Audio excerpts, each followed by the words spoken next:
आज हम एक ऐसे सफर पर चल रहे हैं, एक ऐसी दुनिया में जिसे बनाया नहीं गया, बल्कि एक विशालकाय पहाड़ के सीने को चीरकर उसे आजाद किया गया था। जरा सोचिए, आप एक पहाड़ के अंदर कदम रखते हैं और वहां आपको एक पूरी की पूरी दुनिया मिलती है जिसे हजारों साल पहले तराशा गया था।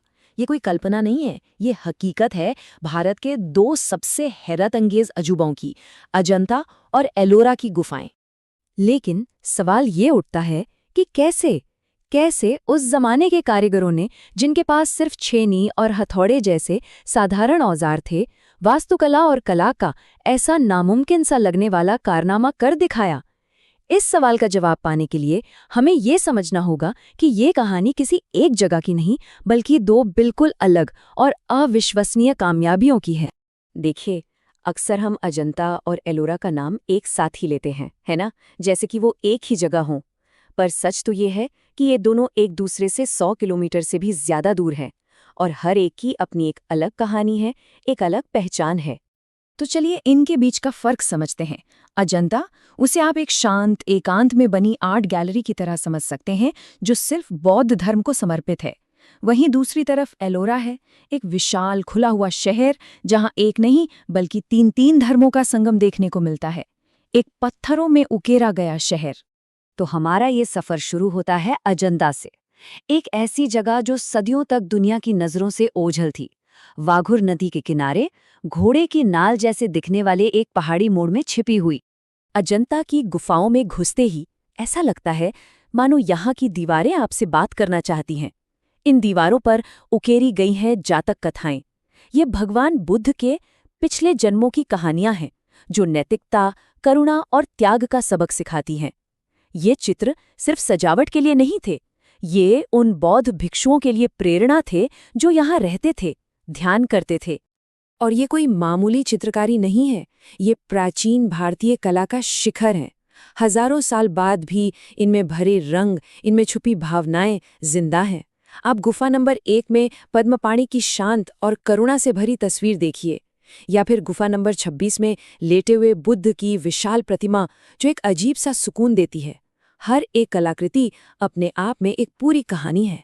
अब अजंता की शांत गैलरी से निकलकर हम एलोरा की तरफ बढ़ते हैं, और यहाँ आते ही सब कुछ बदल जाता है। यहाँ का मकसद सिर्फ गुफाओं को सजाना नहीं था, नहीं, यहाँ तो एक पूरे पहाड़ को ही एक नया जन्म देना था, उसे एक स्मारक में बदल देना था। और एलोरा की शान, उसका दिल है कैलाश मंदिर, गुफा नंबर 16।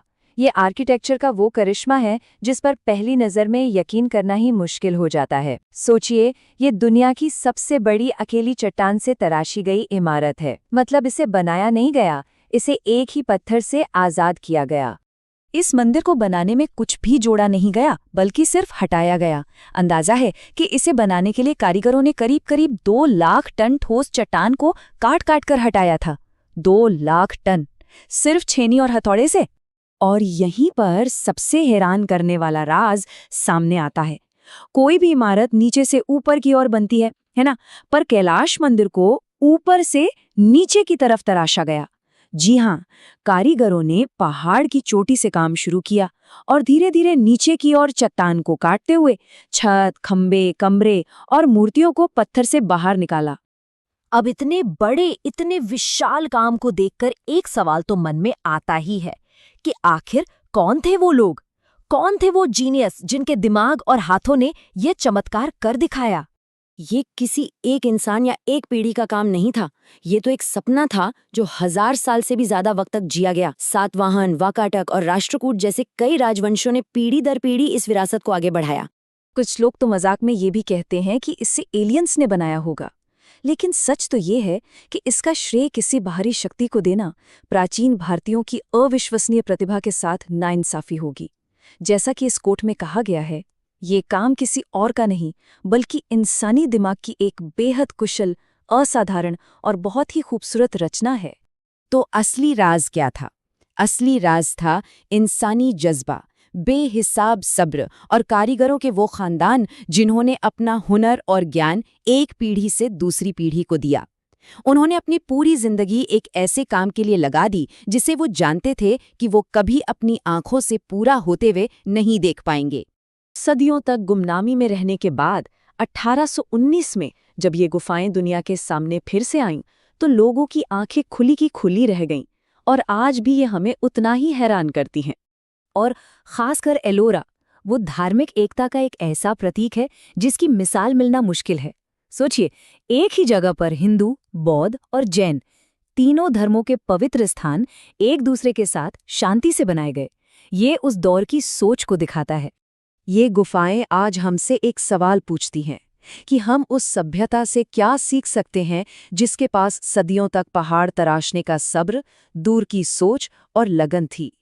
ये हमें सोचने पर मजबूर करती हैं कि हम अपने पीछे कैसी विरासत छोड़कर जा रहे हैं। आखिर में ये सिर्फ पत्थर की गुफाएं नहीं हैं, ये तो समय के सागर में जम चुकी कहानियां हैं। कला, विश्वास और इतिहास की एक ऐसी लाइब्रेरी जो हमें अपने शानदार अतीत की खामोश आवाज़ों को सुनने के लिए बुला रही है।